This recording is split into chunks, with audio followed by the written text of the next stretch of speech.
Si Nathalie Péchala a bien une passion dans la vie, si est-il le patinage artistique.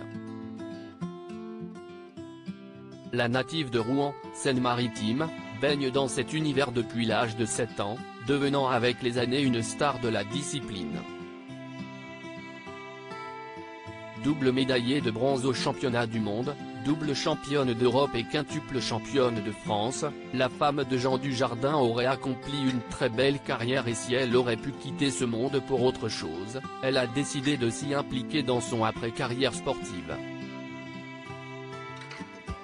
En mars 2020, la maman de Jeanne, 7 ans, et Alice, 2 ans, devient la première femme élue à la présidence de la Fédération française des sports de glace, FFSG.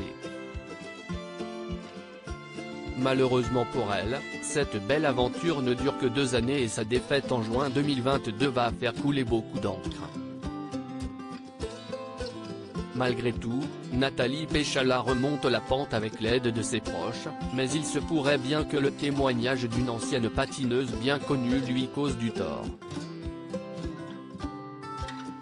Dans les pages du dernier numéro de Closer, sorti ce 24 février, Sarah Abitbol se confie sur sa tragique histoire et les viols répétés qu'elle a subis de la part de Gilles Beyer, son entraîneur lorsqu'elle était encore mineure. Ce dernier est décédé le mois dernier, des suites d'une longue maladie.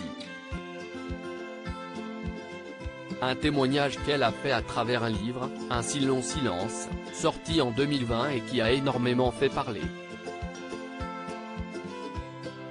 Elle n'est pas venue vers moi pour me proposer quelque chose au sein de la fédération au moment où l'histoire éclate. Nathalie Péchala est à la tête de la fédération, mais lorsque la journaliste demande à l'ancienne patineuse de lui décrire ses rapports avec la femme de Jean Dujardin, la réponse est amère.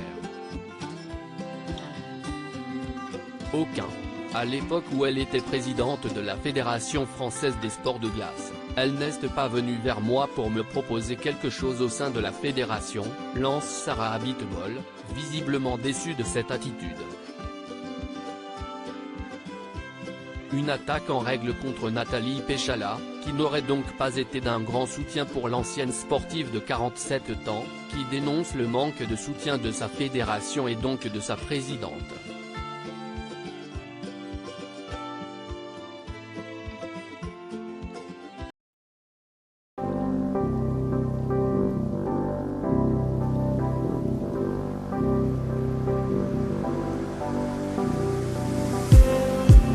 Just need